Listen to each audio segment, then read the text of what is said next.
But how do we manage lead assignment? That is, more than one people will be required to work on a certain lead, or maybe certain people should work on particular leads. We don't want it to just be a free-for-all for the sales reps.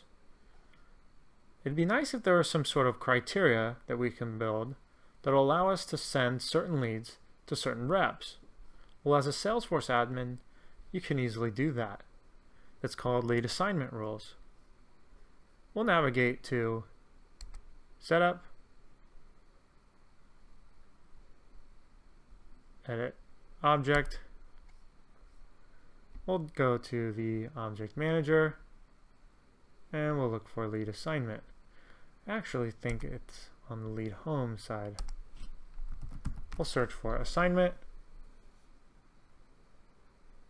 and the lead assignment rules. We have a standard lead assignment here.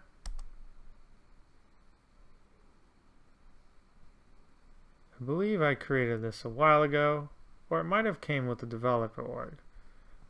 But we'll go ahead and deactivate this for now.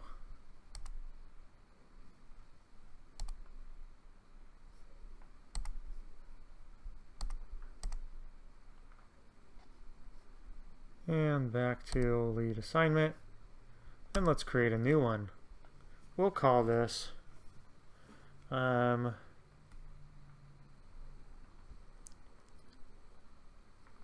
California leads, or we'll call this territory lead assignment. We'll go ahead and leave it inactive for now because we don't want existing sales reps to be confused, and save. And we'll go back into our territory lead assignment, and we're asked to enter a rule or a criteria for our lead assignment rules. So let's say we wanted to send California leads to one person and New York leads to the other person. Or if we wanted to send our customer priority leads as gold to one person and platinum to the other. It might be hard to determine what level of customer they would be, since as a lead they're just starting. So we'll create a territory-based lead assignment. We'll select new, and here we have a criteria builder, which I believe we've seen in past sections, but it shows up quite a bit. It'll show up later in workflow rules and assignment rules and sharing rules, sorry. So for sort order, this is how we select which order the rule will be processed. We'll leave this as 1.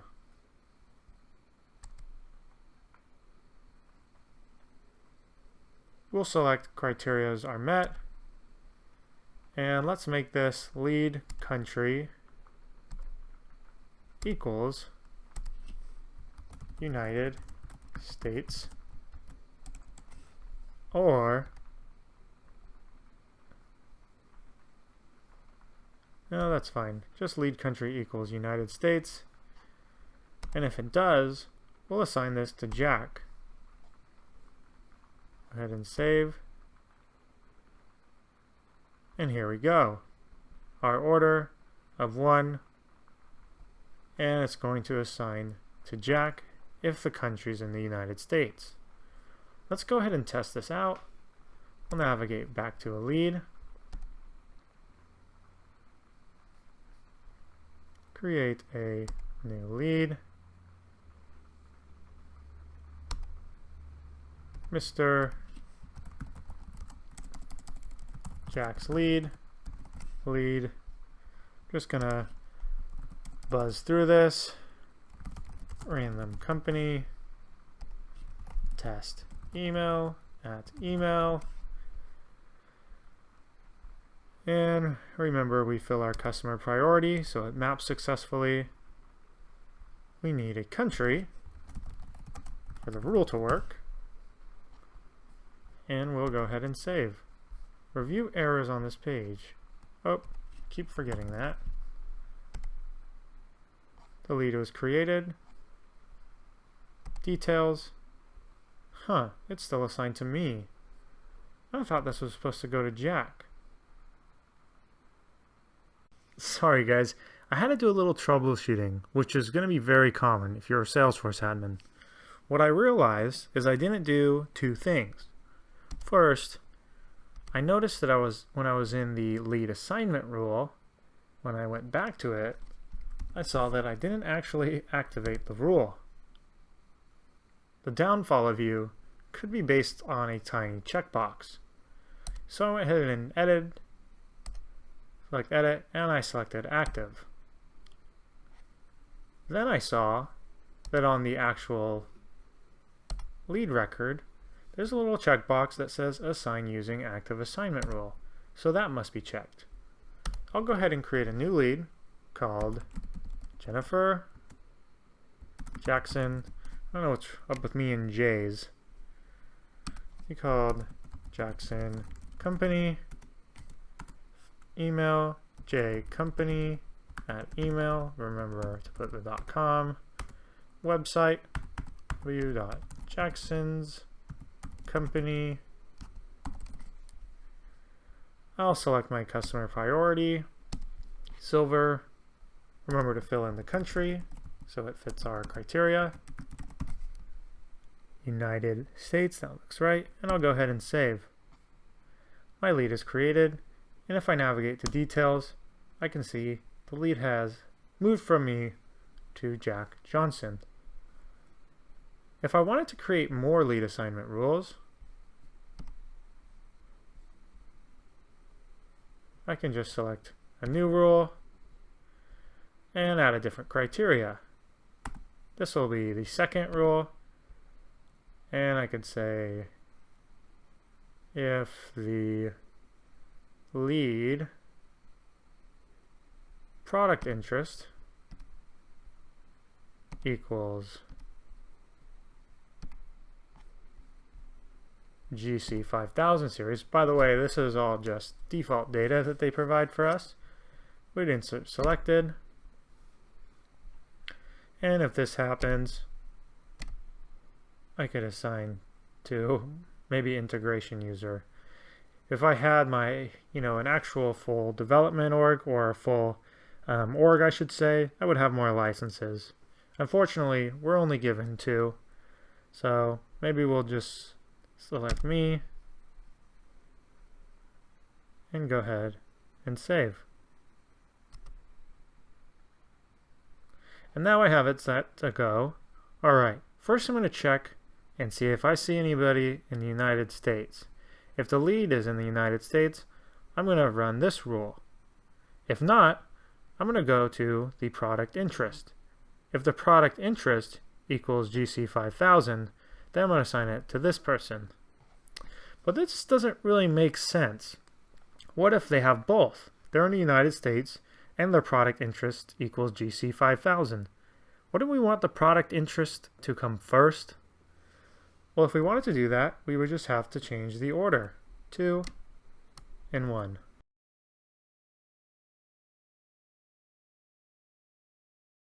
Leads are cool and all, but are we really going to have to type in a lead every time we get one? I mean, if someone calls us about a product, I'm not going to want to assign it to somebody else. Isn't there a way to intake amount leads and automatically assign them? Well, we learned that we can automatically assign through assignment rules, but we can get some automated intake by creating a web to lead form. To create a web to lead form to streamline the lead capturing process is pretty simple. First, we're going to navigate to the setup menu, which we already are at.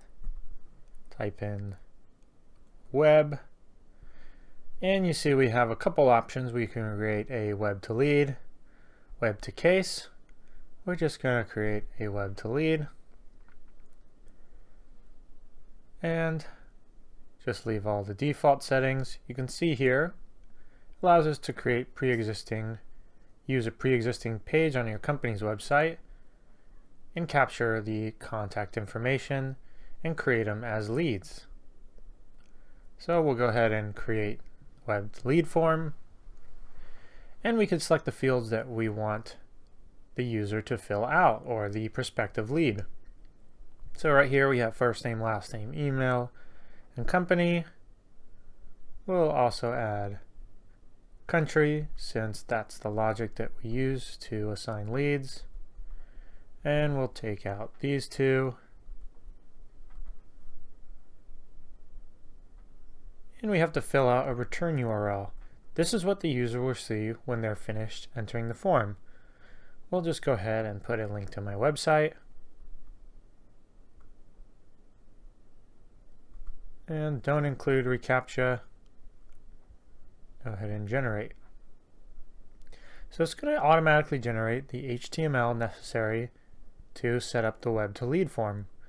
We could just hand this up to our web developer to create a beautiful form that can just lay right over our existing website.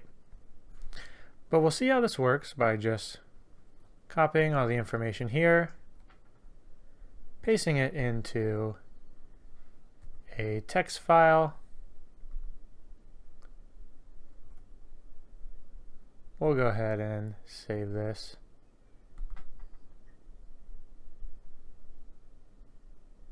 As an HTML file, web.html,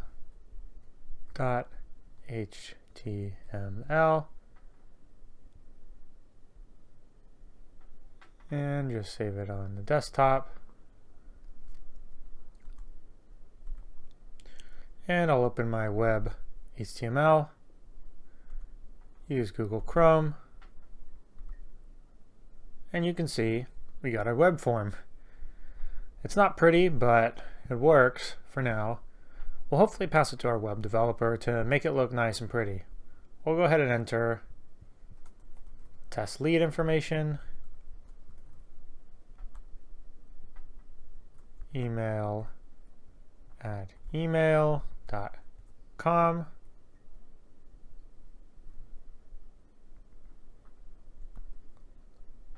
the office gentleman, and for the country, we'll put the United States. We'll go ahead and submit.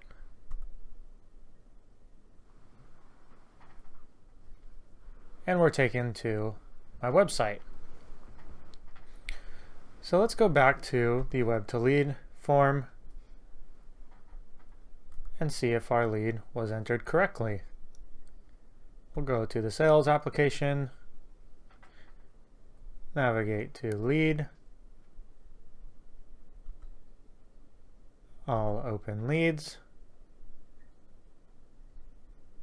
Let's see one that was created recently.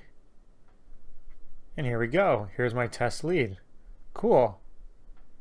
And it's assigned to Jack Johnson, just like the assignment rules say. Now we have a lead that came in through a web form, and we set it up in what? Less than 5 minutes.